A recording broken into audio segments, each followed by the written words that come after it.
Commission সংঘাতে আরও চড়াসুর। SIR আর তাই নিয়ে ফের কড়া বার্তা অভিষেকের।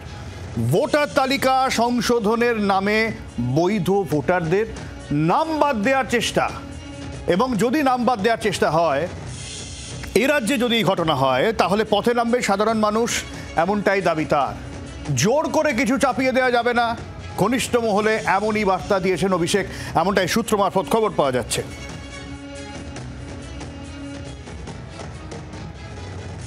রাজীবের সঙ্গে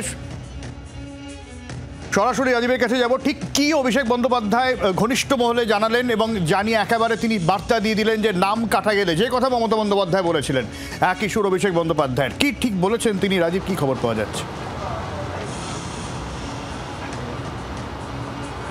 সব্যসাচী, দেখো, মমতা বন্দ্যোপাধ্যায় যে বার্তা দিয়েছিলেন তার থেকে অনেক অনেক গুণ এগিয়ে, বলা যেতে পারে অনেক পা এগিয়ে অভিষেক বন্দ্যোপাধ্যায় তিনি ঘনিষ্ঠ মহলে বার্তা দিয়েছেন, কড়া বার্তা। তিনি বলেছেন পশ্চিমবঙ্গে কোনোভাবেই এসআইআর মেনে নেওয়া হবে না, যেভাবে এসআইআর হচ্ছে সেইভাবে এসআইআর মেনে নেওয়া হবে না, এবং যদি এসআইআর করতে যায় নির্বাচন কমিশন তাহলে কিন্তু পথে নামবে মানুষ।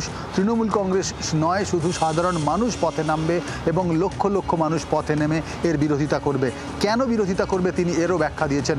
তিনি স্পষ্ট করে বলেছেন, যদি শুধুমাত্র যে রাজ্যে নির্বাচন রয়েছে নির্বাচনের আগে সেই রাজ্যে গিয়ে এসআইআর করা হবে, এটি মেনে নেবে না তৃণমূল কংগ্রেস। প্রত্যেকটি রাজ্যে এসআইআর করতে হবে, একসঙ্গে করতে হবে।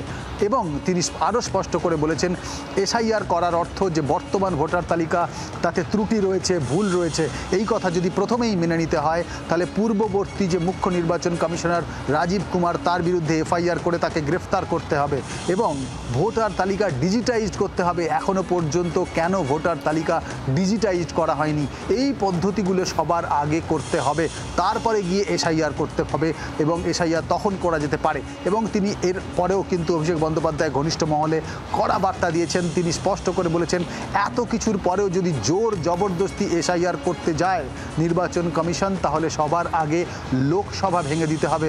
যে বক্তব্যটি তিনি এর আগেও কলকাতা বিমানবন্দরে দাঁড়িয়ে দিল্লিতে আসার আগে প্রকাশ দিয়েছিলেন, সেই বক্তব্য আবার তিনি বলেছেন যে এই শর্তগুলি মানতে হবে প্রথমত নির্বাচন কমিশনকে, এবং শর্ত যদি মেনে এসআইআর করা হয়, অর্থাৎ রাজীব কুমারের বিরুদ্ধে ব্যবস্থা নেওয়া, এবং সব রাজ্যে একসঙ্গে এসআইআর করা, ভোটার তালিকা ডিজিটাইজড করা, এই বিষয়গুলি, এগুলি শর্ত, সাধারণ মানুষের শর্ত, তৃণমূল কংগ্রেসের শর্ত। তার কারণ ভোটার তালিকায় যদি এসআইআর করতে হয় তাহলে কারো নাম, একজনেরও নাম, বৈধ ভোটারের নাম বাদ দেওয়া যাবে না। আর এটা যদি করতে যায় সাধারণ মানুষ, তারা পথে নামবে, বিরোধিতা করবে। এত কিছুর পরেও যদি জোর জবরদস্তি এসআইআর করতে যায় কমিশন, তাহলে সবার আগে লোকসভা ভেঙে দিতে হবে। গতকাল অনুরাগ ঠাকুর তিনি সাংবাদিক সম্মেলন করে অভিষেক বন্দ্যোপাধ্যায়, রাহুল গান্ধীদের ইস্তফা দাবি করেছিলেন, যে তারা সবার আগে ইস্তফা দিক, তারা সবার আগে ইস্তফা দিয়ে এসআইআর এর বিরোধিতা করুক।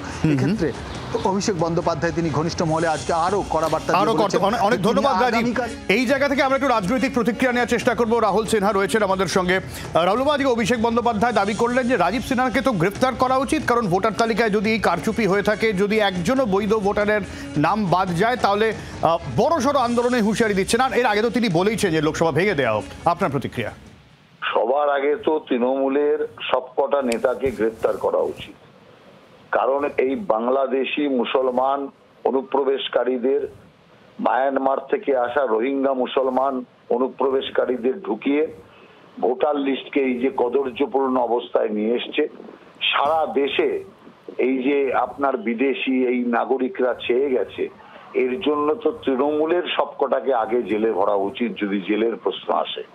আসল বিষয় হচ্ছে যে কোনোভাবেই যখন দেখছে ভোটার তালিকা সংশোধনকে আটকানো যাচ্ছে না, তখন এই রকম অবান্তর কিছু কথাবার্তা বলছে, পার্লামেন্ট ভেঙে দাও। আরে পার্লামেন্ট ভাঙবে কেন?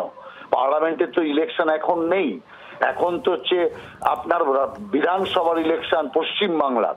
অতএব পশ্চিমবঙ্গে ভাঙার দরকার নেই।